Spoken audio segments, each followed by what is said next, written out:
Bapak Ibu rahmati Allah Subhanahu wa taala, berbicara tentang kepemimpinan akhir zaman, maka kita tidak bisa terlepas dari fakta akhir zaman itu sendiri, bahwa akhir zaman adalah masa di mana penuh dengan fitnah, penuh dengan ujian. Rasulullah SAW sendiri yang mengatakan demikian. Bahkan mendekati hari kiamat, zaman makin buruk. Ya, dalam satu hadis Rasulullah SAW menjelaskan, la yati alaikum zamanun illa ba'dahu asyara minhu.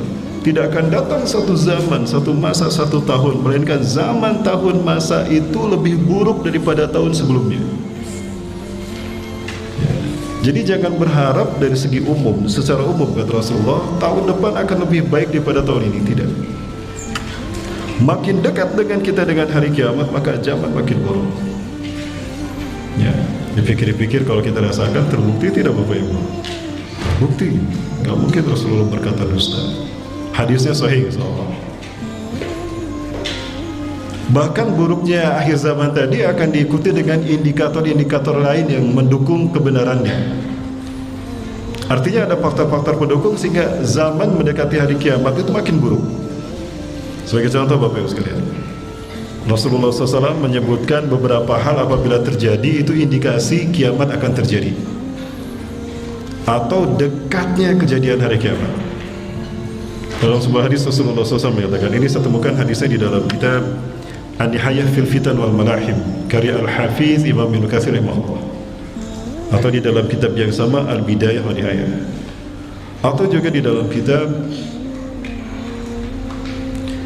Al-Mawsu'ah fil Fitan wal Malahim wa Ashrat Sa'ah karya Dr. Muhammad bin Ahmad Al-Mubayyad, seorang syekh dari Timur Tengah, dari Syam. Rasulullah SAW bersabda begini, ala inna min ashrati sa'ah an turfa al-ashrar wa tudu al-akhyar.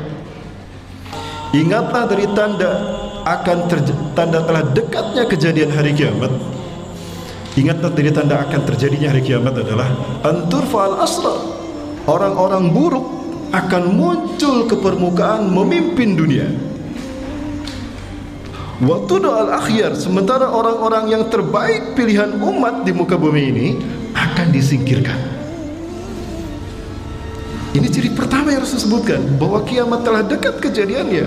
Orang-orang buruk akan memimpin dunia, sementara orang-orang terbaik pilihan umat manusia itu akan disingkirkan.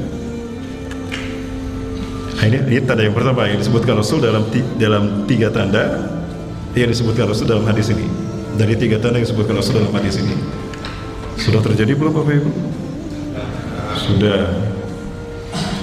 Ya, yang jawab sedikit Bapak. Berarti yang jawab ini pemberani. Sudah terjadi belum Bapak Ibu? Ternyata semuanya di pemberani. Di mana Bapak Ibu? Oh, berani juga ini.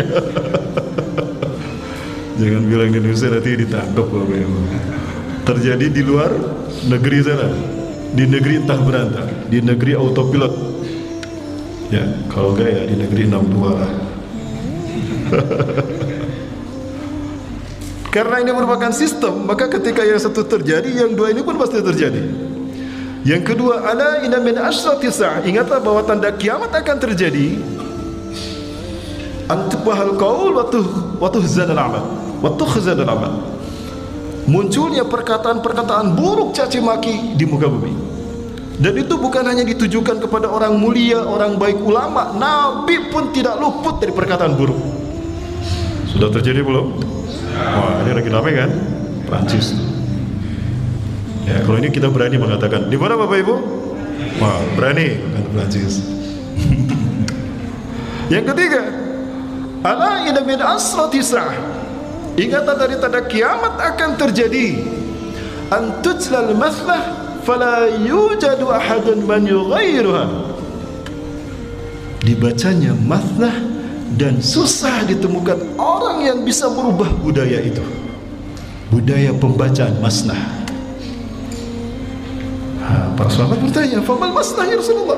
Apa masnah itu ya Rasulullah? Maka Rasulullah SAW menjawab, ma kutiba siwa kitab Allah. Dalam satu riwayat, ma kutiba siwa Al-Quran. sesuatu yang dicatat, ditulis, lalu dibaca selain dari Al-Quran. Nah, jujur Bapak Ibu, jujur ya. Mau jujur kan Bapak Ibu? Nah, nggak tahu maha mendengar ya. Mana yang paling banyak kita pegang? Gadget apa mushaf Quran?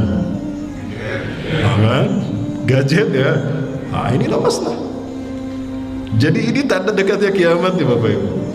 Jadi kalau mau kiamatnya masih jauh, buang apa gitu. Ya. Dan susah dirubah orang untuk dicari orang yang bisa merubahnya, karena memang kita butuh. Bahkan ini menjadi bagian dari hidup generasi milenial kita ya, generasi akhir zaman ini. Betapa tidak coba Bapak sekalian. Ya, bentuk beraneka ragam bentuk wajah kita ada di sini kan, gitu kan.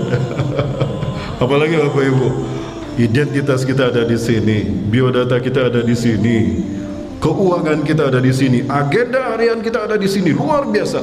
Orang-orang penting kita ada di sini, bahkan harta kekayaan kita pun ada di sini. Maka ketika ini hilang, kita kehilangan separuh hidup kita, separuh jiwa kita. Kegalauannya melebihi kehabisan kuota. Orang bilang habis kuota mati gaya. Kalau ini bukan mati gaya lagi. Ya, kehilangan apa ini? Kehilangan separuh nyawanya. Ya. Bagaimana cara ketika Allah menghabiskan ini? Menghilangkan ini satu langkah mudah, dicabutnya teknologi dari muka bumi. Dan ini adalah tanda di mana Dajjal akan datang. Karena Dajjal akan datang ke muka bumi, saat itu teknologi sudah tidak ada.